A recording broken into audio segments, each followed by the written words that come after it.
Bonjour et bienvenue dans cette dernière vidéo consacrée aux tests d'hypothèse pour une fréquence.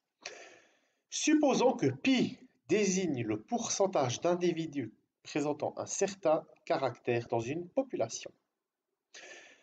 Théoriquement, on peut montrer que la variable aléatoire définie par p moins pi sur racine carrée de pi fois 1 moins pi sur n, dans laquelle n est la taille de l'échantillon, p, le pourcentage d'individus de l'échantillon présentant le caractère considéré,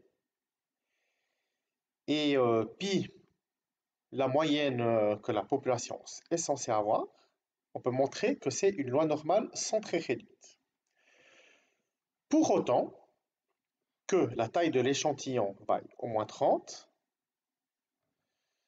que n fois pi vaille au moins 5, et que n fois 1 moins pi soit aussi plus grand que 5. Donc en fait, dans ces conditions-là, on peut faire un test d'hypothèse pour la fréquence qui repose sur les mêmes principes que le test d'hypothèse pour la moyenne. Donc si P et Pi dénotent respectivement les fréquences d'un caractère dans une population, et puis que l'un de ces échantillons soit de taille n, on va poser les hypothèses de départ suivantes. Donc l'hypothèse nulle, c'est que pi vaut une certaine valeur, c'est la valeur présumée de la fréquence. Puis l'hypothèse alternative, c'est que pi sera plus grand que le nombre pi 0 pour un test unilatéral à droite. Donc, plus petit que pi 0 pour un test unilatéral à gauche, ou bien différent de pi 0 pour un test bilatéral. Donc l'hypothèse nulle, elle sera rejetée si la variable aléatoire t définie par p moins pi sur racine carrée de pi fois 1 moins pi sur n va prendre une valeur supérieure au seuil critique TC pour un test unilatéral à droite, inférieur à ce seuil critique pour un test unilatéral à gauche, et puis à l'extérieur de l'intervalle d'acceptation, moins TC, TC pour un test bilatéral. Donc le seuil critique, ou les seuils critiques sont définis par le tableau qui concluait la précédente vidéo.